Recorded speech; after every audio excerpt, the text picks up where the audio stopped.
Hey everyone, Rich Monroe here with BNB Investing. Thanks for jumping on this week. Just as a reminder, BNB Investing helps investors navigate the short-term rental model. So whether you're doing acquisitions, master leasing, or managing properties, we like to kind of look at all the different technology solutions that are available to us to help us, have a more efficient and scalable business.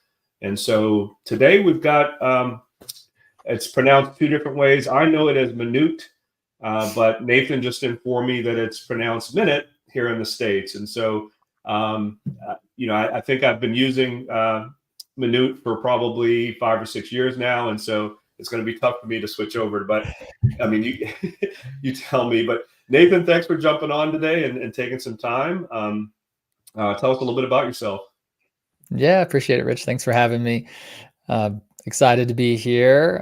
Been in the short-term rental space with Minute now for a couple of years. Before that, always in the tech space and tech sales space. So for about 18 years. So really like that space. And as far as Minute, for those that aren't familiar with it, the key thing we do is monitor in short-term rentals to help protect properties, right? That's sort of the theme here, but there ends up being some benefits on the side as well, like trying to keep the peace in the community and keep them a bit happier with us as short-term rental managers. And then even keeping our own homeowners, if we're doing rental arbitrage or something like that, happy as well. So we'll definitely chat throughout the call here about some of the features and whatnot, but that's who we are. We're founded in Sweden. So we have an office there. And then our CEO and some folks are located in London as well. So we have an office there. And then the rest of us are all remote. So working from home like myself. All right, very cool. Those of you guys jumping on, please throw a quick yes in the comments if you can hear us both okay. Feel free to throw out any questions in the comments as well, and we'll definitely try to hit those. And so, like I mentioned, I've been using Minut for many years, and love the product. You mentioned rental arbitrage, and so we, over the years, we've had a lot of units that are in multifamily buildings, and we've done, hybrids. So it might be a 20-unit building, and I'm running short-term rentals out of 8 of them. And so to kind of commingle the long-term with the short-term, using this device to monitor the noise and kind of be very proactive is definitely, huge. And how long have you guys been doing this? For sure. Yeah, we've been in the business since 2014. And you mentioned noise. That was really what got us into the game to begin with. So that was sort of day one, the key feature that we created that people were coming to us for. We still do that today, and it is still one of our most sought after features and primary reasons that people come to us for exactly what you just said. If you're running a short-term rental property, especially in a multi-tenant building, then it's really nice to know if there are complaints about noise, are they warranted or are they founded? Or even before there are complaints, you might get a notification about noise inside your rental. So yeah, we've been doing that particularly since 2014 now. Okay, and I know I'm kind of excited to hear about the recent update. A lot of us struggle with folks, not only with the potentially noise and interfering with the neighbors and throwing parties and events, but also smoking in the unit and smoking cigarettes and a lot of times weed that can definitely disrupt your whole operation and cause you to get cancellations on the next guest checking in. And historically, it's been very difficult to collect no smoking fines and, being able to get reimbursed through the Airbnb Resolution Center and things like that. So would love to hear a little bit about that new technology and kind of, what that looks like. Yeah, definitely. So before I get too carried away, I should probably show the device for those that haven't seen it. I'll try to angle it away from my light a little bit, but that's what it looks like. And there's a magnetic plate on the back here. So if I remove that for you all, you'll see that has a 3M adhesive on the back side. So it's just peel and stick. So for most people, they'll peel that and stick it either on a ceiling or maybe toward the top of a wall, similar to the location that you would put a smoke detector. And then the device magnetizes to it. It has a built-in battery that's rechargeable. So most people will use it fully unplugged, although you can leave it plugged in. It's USB-C if you do that. And then the only other thing I'll point out before I share my screen and we can kind of look at how the features work would be the little circle that you see there on the front, which is a motion detector. So that's really the only other thing that maybe you want to keep in mind where that's pointed and when you're installing it. But yeah, I can actually share my screen and we can take a look at how things work and maybe what the features are. Actually, before I even dig too deeply into what they look like in practice there, I'll just show this screen on a slide so that we can get a quick view of what the device is capable of. So as you can see here, noise monitoring, we'll talk about that a decent bit. Cigarette detection, you already touched on, we'll definitely talk about that. Some of the others we won't probably have time to talk about too much, so I just want to make sure everyone's aware that they're there. So that would be tamper detection, so that magnetic plate, as soon as someone removes the device from that, you'll know. Crowd detection, which is like a Bluetooth-based monitor, so you can see how many devices are inside the unit, so it helps, over occupancy and that sort of thing, or just early detection of a party. We monitor temperature and humidity and can send you alerts about highs and lows there. We now have an outdoor mode, which is something new to the platform. For anybody who's used us in the past, you were only able to use this indoors. Now you can use it outdoors as well. The motion detection that I mentioned, so that can be used like for security in a property that's going to be unoccupied for a bit. We take temperature and humidity and analyze for mold risk, so you'll have that. And then it can also listen out for specific sounds like a fire alarm going off or a carbon monoxide alarm or something like that. And in practice, that looks like this. So Nathan, if we could just go back for a second and spend a little bit of time on those additional features. Sure. So obviously the crowd detection is actually a pretty cool feature. And so how does that work exactly? Do folks have to actually be on the Wi-Fi network to be detected, or what is that detection technology doing? Yeah, I'm glad you asked, because there are a couple of tools out there that can do something like this. And one option is to do what you just mentioned. With ours, you don't actually have to be connected to the Wi-Fi. So the goal here isn't to try to capture their data and for you to be able to market to them like some of those occupancy type monitors are doing. The goal here is more so to let you know when there's a crowd. So for that reason, we're going to let you know right away when a new device is there, regardless of whether they've connected to Wi-Fi or not. So it's just a device count. You'll see it in the back end here in just a bit. And so the number there doesn't always indicate an exact count of people, because I may come with a phone and a laptop, right? And so all of a sudden my device count is 2. But the goal isn't to count every single individual person, but rather to let you know when all of a sudden there's an elevated risk that there is an over occupancy issue or a crowd forming for a party. And so you would get alerted about that even before maybe the noise level gets too high or cigarette smoke happens or something, right? So sometimes that's the best early indicator. So for that reason, they don't have to be connected to Wi-Fi. And in most cases, they don't even have to have their Bluetooth on, because with like modern day iPhone and Androids for the last 3 or 4 generations, those features that allow you to get a prompt that says, hey, do you want to connect to your AirPods that are nearby?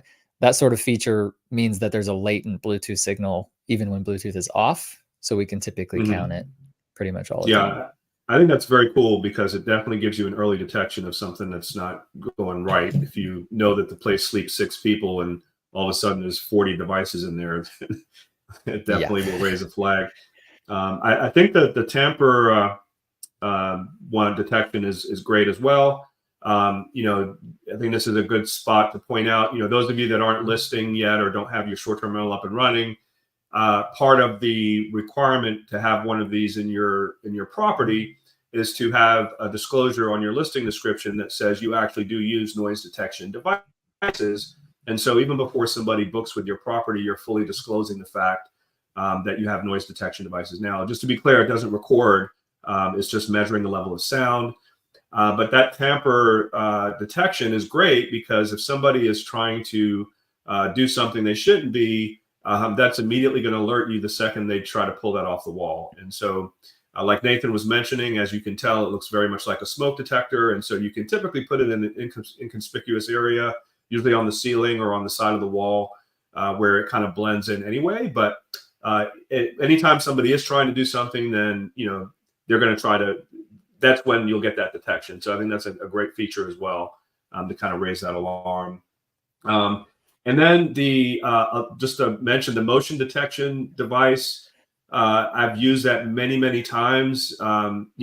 It's definitely a convenient addition to having a security system, where you may not need to require to get a security system. It's motion detected, like Nathan mentioned. And so it basically alerts you, and it actually will sound an alarm if you have it set, during the time that property is empty, or if you're setting up the property in the beginning. And so that's a great additional feature that we use all the time as well. Let's see, the mold risk is also great, and the temperature and humidity. If you don't have a smart thermostat in your property, this is also a good way to monitor those items. So just wanted to point that out, Nathan. You can I appreciate keep going. that. Yeah, so in practice, this is what it looks like. So this is actually looking at a property that's connected to the device I showed you at the beginning. So it's live data. So you can see what the noise monitoring looks like. We can start there actually. So the decibel level is what's indicated here, that this little graph at the bottom. So you can see when I'm not in a meeting and just working at my computer, even then the ambient noise is around 38 to 40 decibels usually. Just to give you all an idea of what's a good decibel level. And then the conversation we're having now has gotten us up into the 50s. So 50 to 60, even up to 70 for a conversation between two people is possible. So for that reason, you'll want to set your threshold, which is this dotted line, to something reasonable enough that you're not going to get alerted too often, right? But you do want to make sure it's at a level where if they're talking or playing music at a loud enough level that it's going to bother the neighbors, that you are alerted. And so that's exactly what happens when it goes over this limit. Very cool. And you said that you've got that running live in the room right now? Yep, exactly. Yeah. How powerful are your speakers if I put on some music? Well, you're in my ears right now, so I wouldn't hear it. That won't work. I was gonna show the folks how it goes up, but obviously we all get the point. Right? So. Yeah. But my ears might appreciate it. I don't know, depending on the music that you play. Right. But no, it does a good job. The way it'll work is as soon as it starts hearing noise over the limit, it starts listening even more intently. So the updates get even more frequent. So as soon as there's a spike in that sound, it listens even more intently. And it's going to take the average. So if someone's listening to music really loudly and there's a 3-second pause and then it gets loud again, you're fine. It's going to take the average over the, several minutes there. But yeah, so it's pretty simple and straightforward. You can set a different level in the evening than you would in the daytime as far as the threshold there, since most people want to get alerted a bit quicker in the evening. And that's when your neighbors are going to complain the quickest. Yeah, that's typically what we do. And, on all of our listings, we have a quiet time from 10 p.m. to 8 a.m. That we have our guests agree to before they check in. And we set the decibel levels probably very similar to where you have them, but a little bit lower during that 10 p.m. to 8 a.m. time frame. So I don't really necessarily want to wait it to be blasting blaring music or a bunch of people talking loud. I'll get a notification if there's just something going on, if it's 12:30 or 1 o'clock in the morning, and it gives me the ability to kind of tap the guest on the shoulder and say, hey, just wanted to check in, make sure everything was okay. We heard a loud noise. And what that does is it allows you to potentially prevent them from getting too crazy when they know that you're kind of listening, seeing that you're getting some noise indications. And so I think that's a good way to be proactive instead of waiting for it to get out of hand, right? So exactly. Isn't there also an option, Nathan, that communicates directly with the guest as well automatically? That's exactly what I was just going to say. Yes. Okay. So depending on the property management system that you use, I'll click here and you can take a look at the ones that we have integrations with, but you can integrate with a property management system. And let me refresh this. And then if you have one of the ones that we already integrate with, we would pull in your guest data. So like the date of their check-in and check-out, and then their phone number. And then if there is a noise event, you can say what happens at this point, right? So do I send them a text? Do I give them an auto call, which is like an AI voiced call? Do I add flash and sound on the actual device itself? And so I can show you in just a moment, maybe sort of the strategy to use that with, but basically choose whichever property management system you're using, and then you would just click connect here at the top right, connect to them, and then you'll just say 123 Main Street here in Guesty is equal to 123 Main Street in Minute. And then that's it. It's always going to import then the guest information for those auto calls and texts. And Very that cool. I can show you here what that looks like. So here's sort of an example since mine's below the limit at the moment. So a couple things to point out.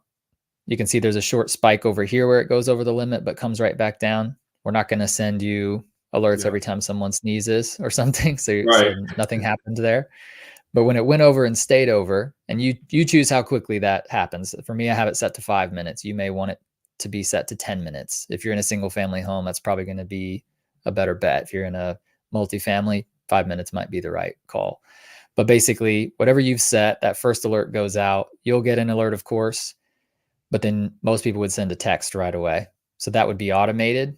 You wouldn't even have to reach out to the guest right away necessarily. And in about 94% of cases, if you set this up in this way, you won't even have to reach out because there won't be a second alert. They'll quiet down. That's the percentage right now that we have, is about 94% of the time that first text does the trick. Yeah. The other great thing that this does, obviously, in addition to the noise, if you've got a guest, which we have occasionally happen, they're in the kitchen, they don't know what they're doing, and they set off the regular smoke alarm, and that obviously makes a loud enough noise to where we get a notification on this device. Again, you're not waiting till they check out to see, oh my goodness, they had a grease fire, right? So it immediately alarms you, so that again you can check in with them just to see what's going on, and then you'll know immediately if there's something of concern, if there's a small fire or whatever. And be able to, react to it right away instead of waiting till days later to find out about it. So that's another cool feature about having it in there. Yeah, absolutely. And actually, there's a setting specifically for things like a fire alarm or carbon monoxide alarm that you can turn on if you want to be notified when it hears that sound specifically. So if something like that happens, you'd also get a notification about that fire alarm going off if you want. So it sort of makes a fire alarm that's not smart into a smart fire alarm in some ways. Cool. But yeah, back over to the actual dashboard. We talked a little bit about crowd detect earlier, and that's the next section that you see here. So similar to the noise, now we're looking at number of Bluetooth devices. So instead of decibel, we've got a 5 here. That's how many Bluetooth devices are in range. And then similarly to above, we've got a dotted line for a threshold for devices. Mine's at 15. So if we're to go above 15, I would get a notification that there's a risk for a crowd in the property.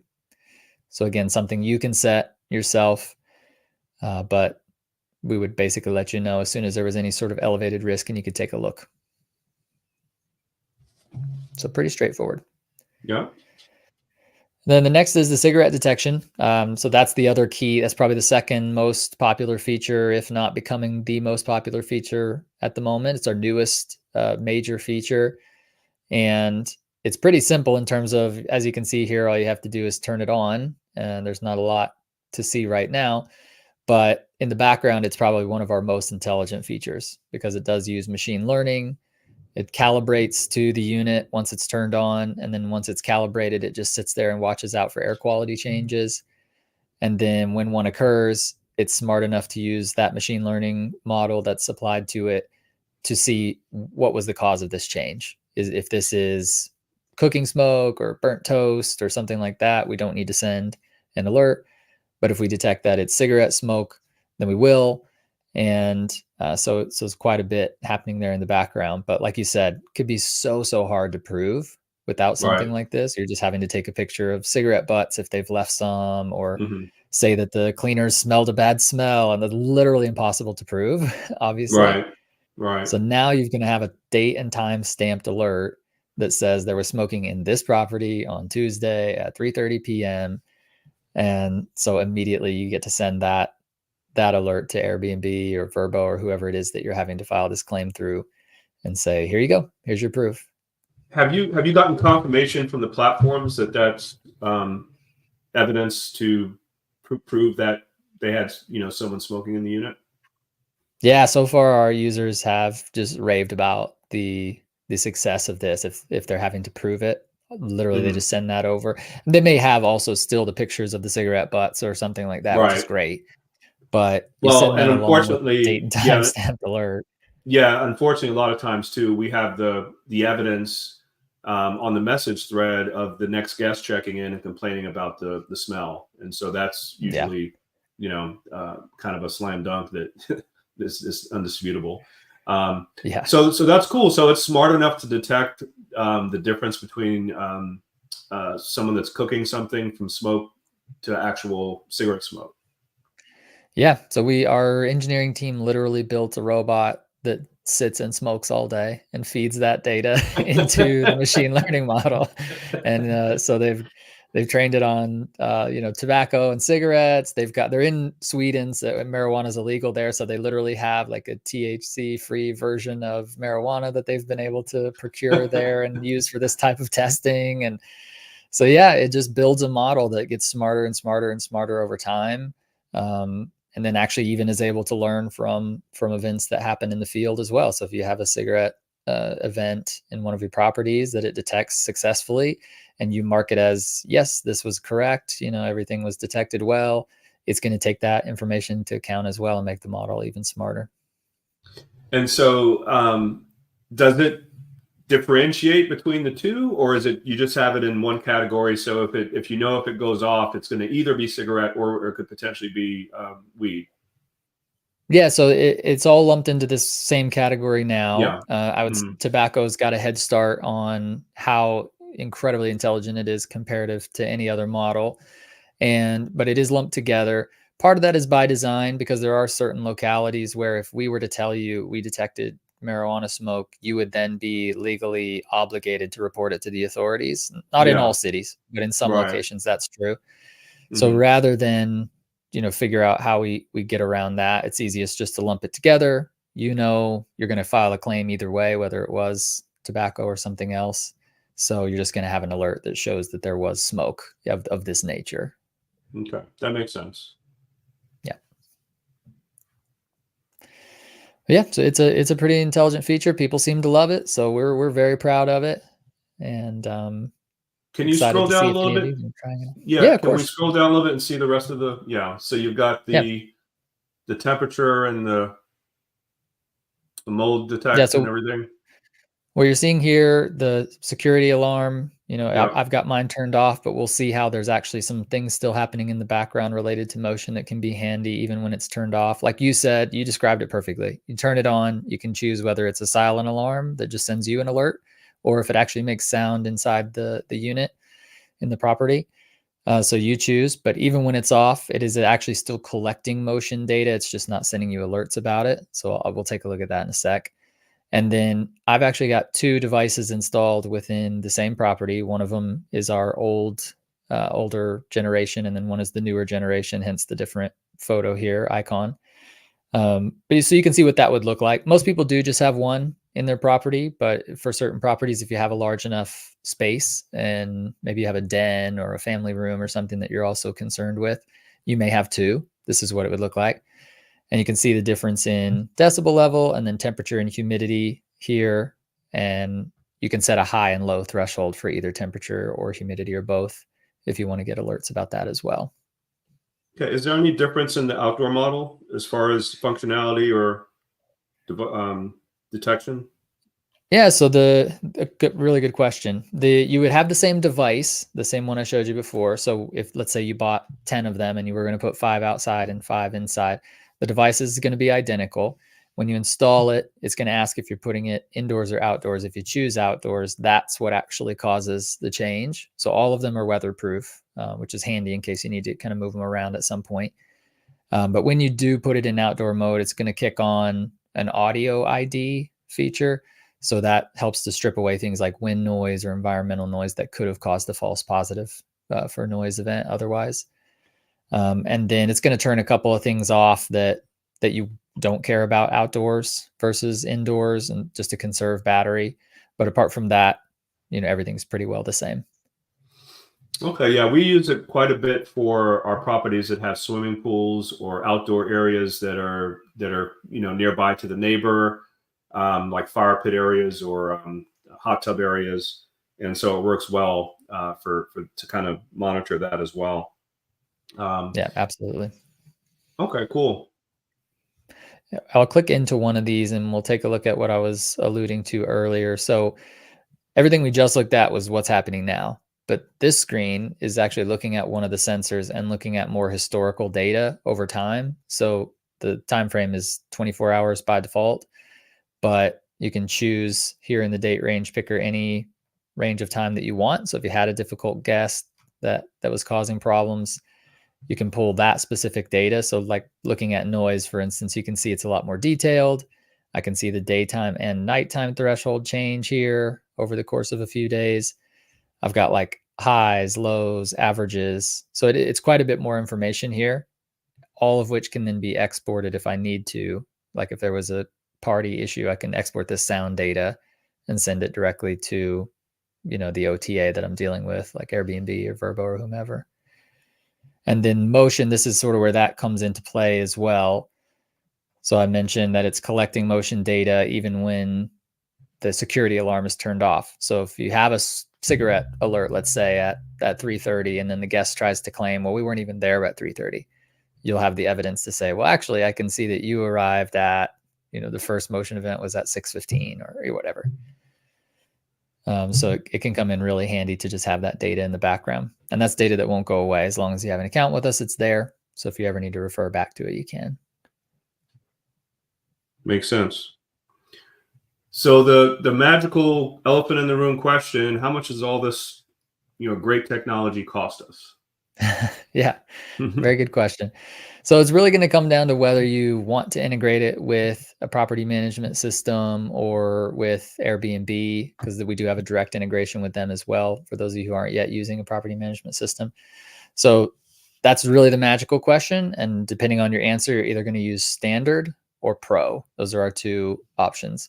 And I can pull it up to look at it, or we can just talk about it. But basically, you're looking at the equivalent of $10 a month for standard per property or $15 a month for pro. It is billed annually, so I like to make sure people see that. So standard, in other words, would be $120 a year per rental, and then pro would be $180.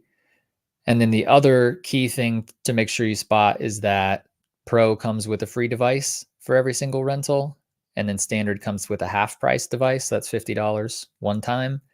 So in year one, the costs are really similar. So you're looking at 120 plus 50, right? So that's 170. And then over here, you're looking at 180 plus 0. So it's 180. So if you do have a property management system or you use Airbnb primarily, I would say try out Pro in year one and test out that integration piece to see if it's a good fit. But then at any point before your second year, you could always switch to standard if you feel like the savings would be beneficial, because then the price would drop down to 120. All right, And cool. I just put the discount link in the chat, guys. So if you're interested to get the $50 discount, there's a code you can use it. I just put the link in the chat. Yeah, thank you for that. And then for any of you that have been in this game for a while and have more properties, more than 20, as you can see here, there are some other discounts that could apply. So do feel free to reach out to me. My email, I can actually just put it up here so that people see it, but it's also just my name with 2 dots. So just nathan.smith@minut.com. So if you do have a larger number of properties and want to talk pricing, feel free to reach out. But then that discount that's in the chat now should be pretty helpful for everyone. Yeah, I'll put your email address in the chat as well. And so guys, I mean, for that monthly expense, that's definitely even cheaper than if you were to get a security system.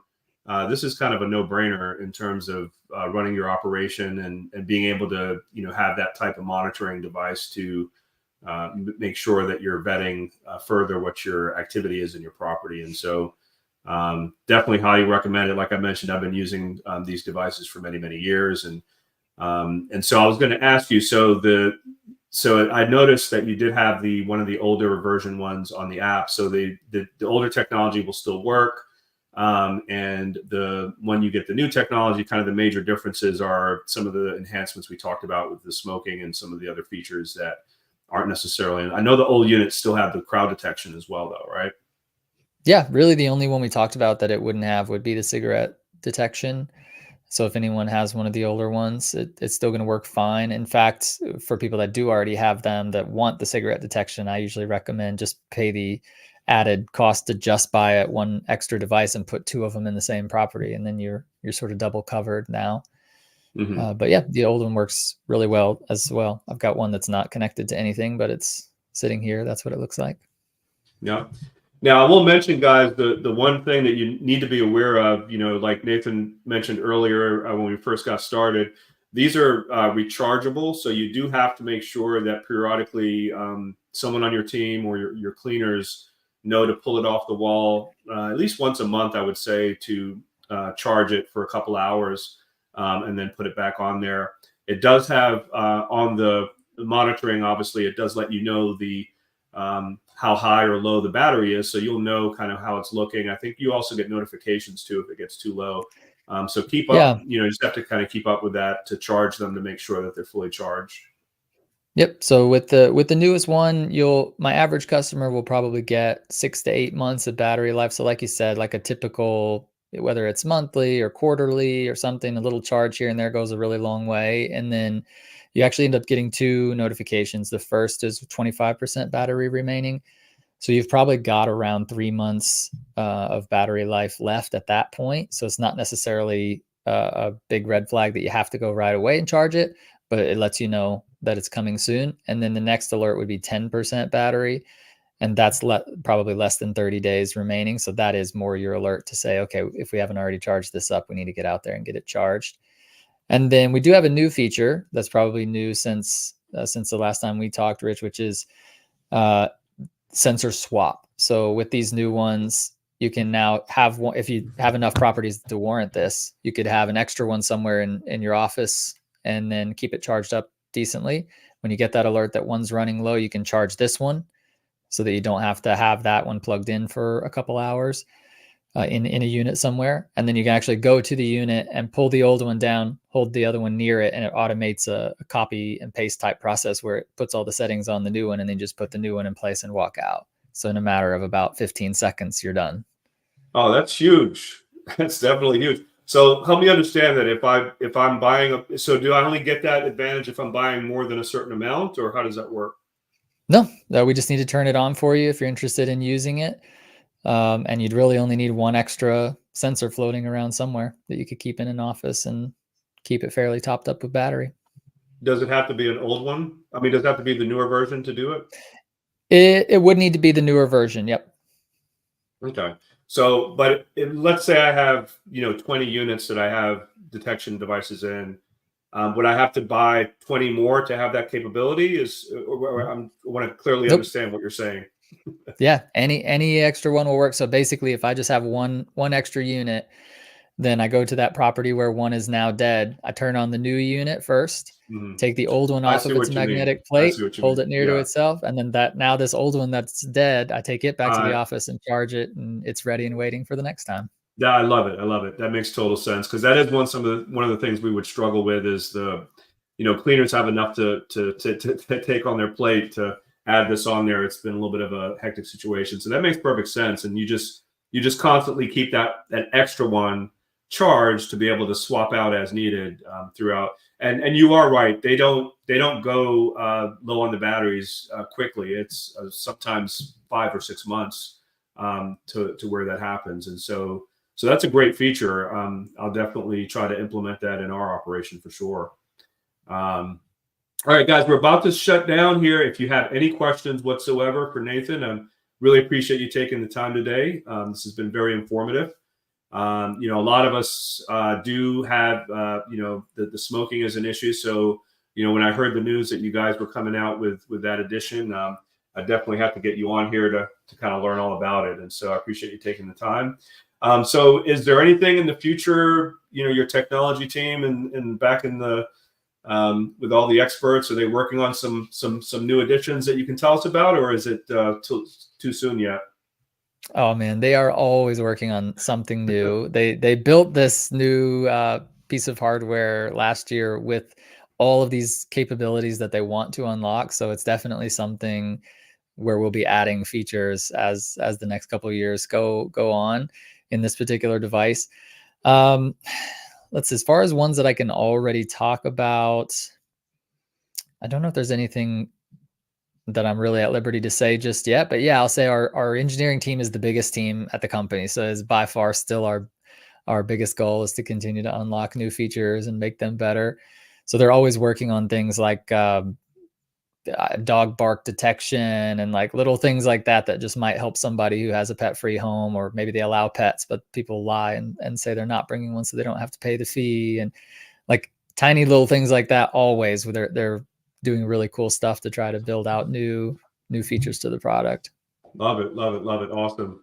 All right. Well, listen, thanks again, Nathan. I really appreciate it. Thanks everybody for jumping on. Just as a reminder, BNB Investing does help new investors. If you want to learn how to scale your business and you're ready to take action, feel free to reach out to me directly. We can schedule a quick call to check in with you. But until then, we'll see everybody next week. Thanks again, Nathan. Really appreciate it. Yeah.